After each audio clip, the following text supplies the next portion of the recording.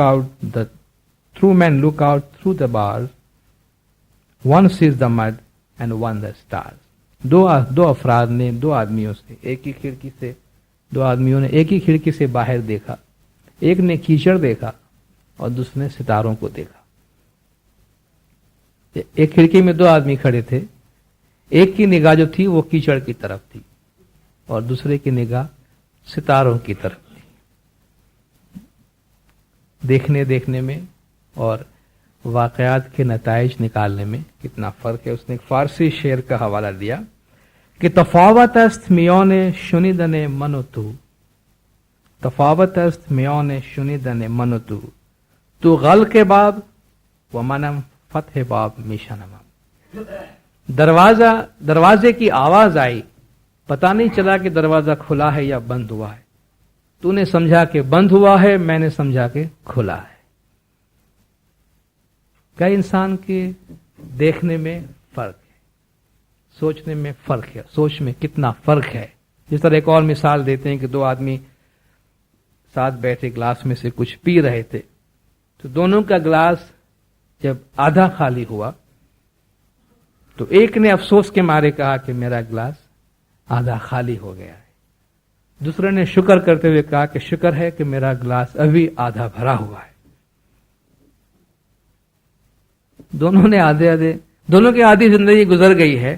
ایک جو ہے وہ رو رہا ہے کہ میری آدھی زندگی گزر گئی، میں نے کچھ بھی نہیں کیا. دوسرا کہتا ہے شکر ہے اب میرے پاس آدھی زندگی اور ہے، میں تو بہت کچھ کر سکتا ہوں.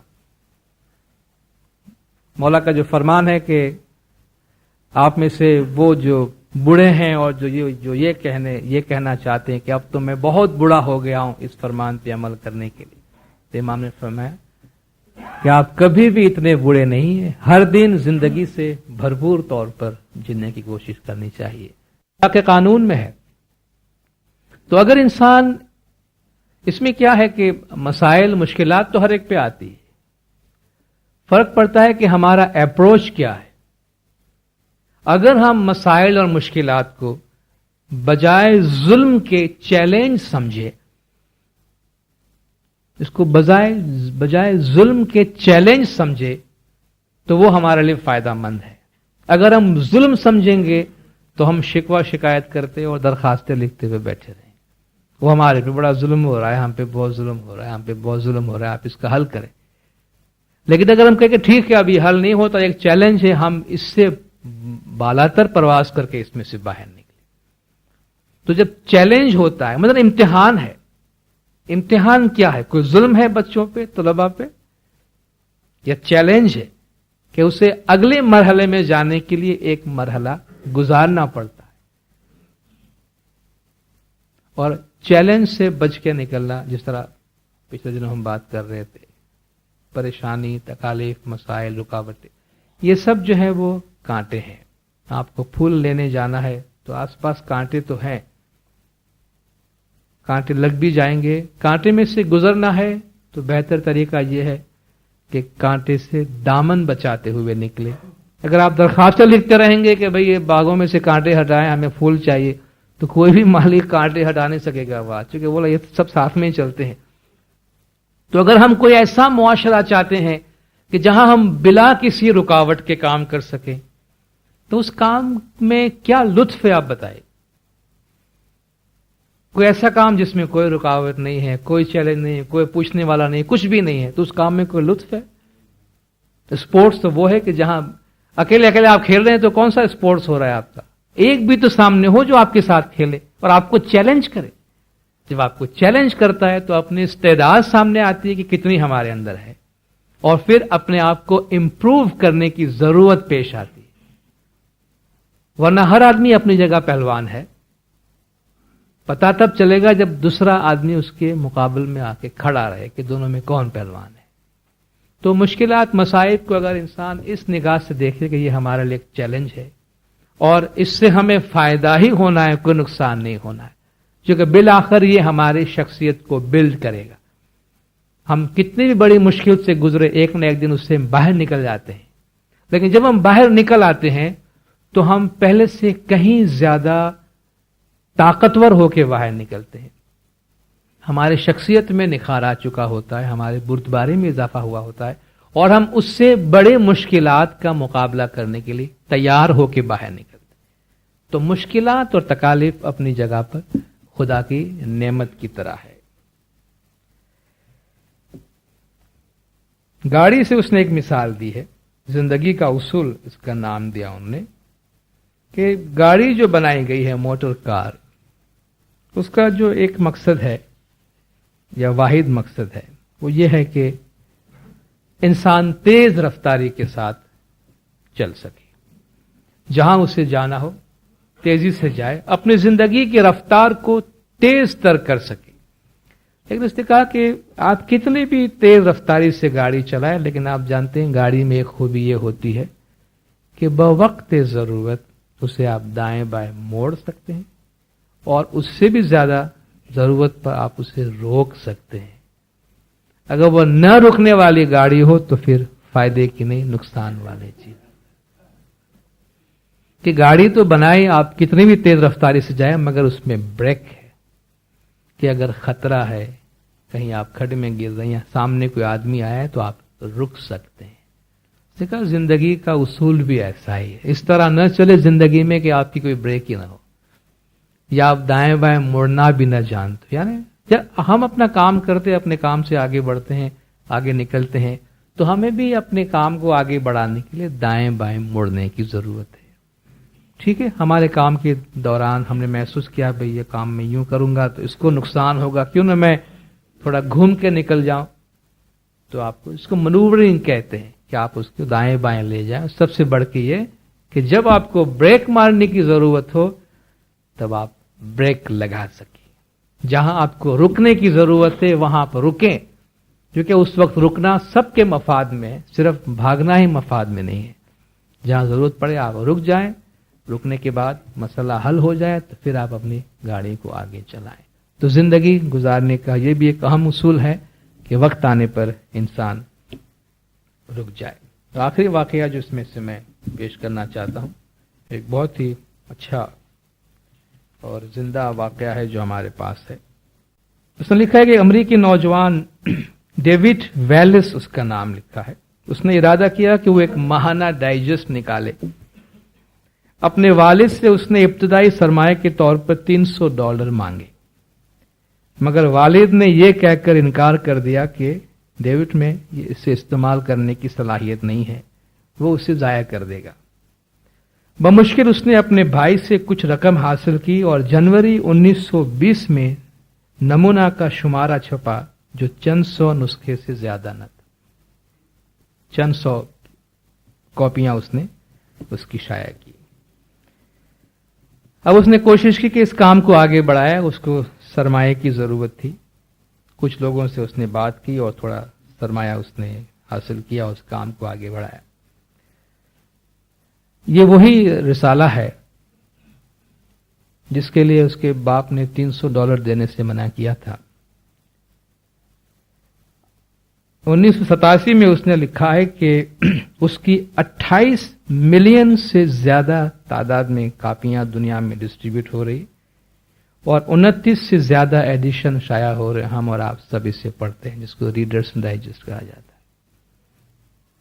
آج دنیا میں اس کی کروڑوں کاپیاں چھپتی ہیں مہینے میں، کروڑوں کاپیاں، اور دنیا کے کئی زبانوں میں اس کے ایڈیشنز چھپتے ہیں. آج دنیا کا میں سمجھتا ہوں معیاری ترین رسالوں میں سے ریڈرز ڈائجسٹ ایک ہے، کہ جس پر جو تبصرے آتے ہیں اور جو اپ ٹو ڈیٹ انفارمیشن ہوتا ہے وہ بین الاقوامی معیار کا ہوتا ہے. مگر جس شخص نے اسے شروع کرنا چاہا، اس کے باپ نے کہا تھا کہ اس میں میگزین نکالنے کی صلاحیت نہیں ہے، یہ $300 ضائع کر دے گا. تو یہ سب کیسے ہوا؟ کہ جو آپ کا نصب العین ہے، ایم ہے، جو گول ہے، جو کام کرنا ہے، اس کی لگن، اس لگن کے پیچھے آپ لگے رہیں، اپنے کام کے پیچھے لگے رہیں